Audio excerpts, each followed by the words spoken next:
Iran ने एक बार फिर से साफ कर दिया है कि वो अपने परमाणु अधिकारों से पीछे नहीं हटेगा।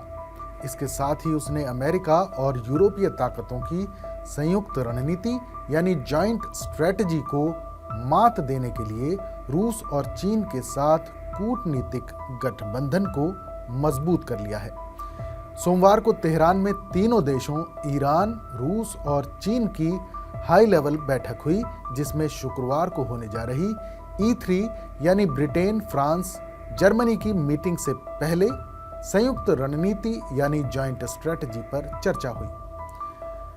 तेहरान में हुई ये ईरान, रूस और चीन की त्रिपक्षीय बैठक JCPOA यानी joint comprehensive plan of action को लेकर पश्चिमी दबाव का जवाब देने की दिशा में काफी अहम मानी जा रही है।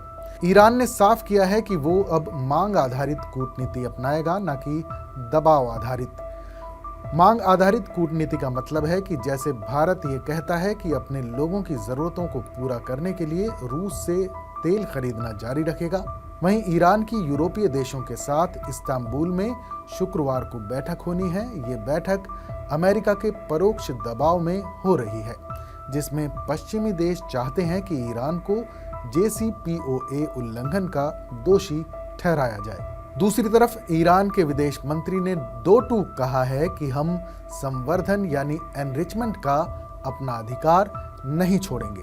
उन्होंने ये भी कहा है कि अब आरोप लगाने वालों को अपने आचरण का जवाब देना होगा। ईरान का परमाणु कार्यक्रम रोकने के लिए पश्चिमी देशों की रणनीति की बात करें तो अमेरिका, इजराइल, ब्रिटेन, फ्रांस और जर्मनी मिलकर ईरान को एक बार फिर से दोषी ठहराने की तैयारी में लगे हैं। उनकी कोशिश है कि ईरान को UN या IAEA के स्तर पर दबाव में लाकर उसके परमाणु कार्यक्रम को सीमित किया जाए। इजरायली प्रधानमंत्री बेंजामिन नेतन्याहू इसे लीबिया मॉडल का नाम दे चुके हैं। ईरान जानता है कि अगर उसे JCPOA या किसी भी डिप्लोमेटिक फोरम में दबाव से बचना है तो उसे एक मजबूत रणनीतिक समर्थन हासिल करना होगा। ईरान के लिए यही भूमिका अब रूस और चीन निभा रहे हैं।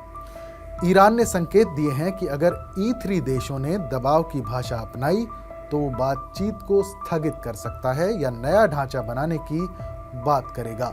JCPOA से अमेरिका साल 2018 में ही बाहर हो चुका है, लेकिन अब वो E3 देशों के जरिए फिर से ईरान को सीमाओं में बांधना चाहता है। रूस और चीन के समर्थन से ईरान एक ध्रुवीय वैश्विक व्यवस्था को चुनौती देना चाहता है। इजराइल की चिंता यह है कि ईरान अगर पूरी आज़ादी के साथ संवर्धन करता है तो वो जल्द ही परमाणु हथियार बनाने की तरफ बढ़ सकता है। अगर दोनों पक्षों में बात नहीं बनी तो ईरान और इजराइल के बीच दूसरे राउंड की विध्वंसक जंग शुरू हो जाएगी, जो पूरे मिडिल ईस्ट को झुलसा सकती है।